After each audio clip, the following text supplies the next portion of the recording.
in this cup itself is actually more focus sa takip. Para saan tong dalawang knob na to? Yun pala, opening siya. Open, ayan o, pwede mo siyang i-open na ganyan.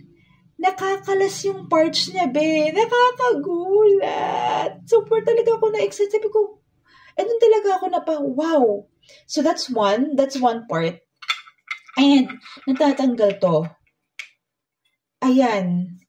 That's 2. Ito, tatanggal tong part na to. So, isang part lang itong part na to. Ayan, ganyan yung mechanism niya. And, super, kung nag-aalala kayo na baka masira nyo siya, hindi ganun yung feel niya. Hindi flimsy yung feel niya, mga be. Sobrang premium ng feel. Sobrang tibay ng feel. Kaya hindi ka matatakot na tanggalin siya. So, ayan, 3-part yung takip. Imagine, for the takip, 3 parts.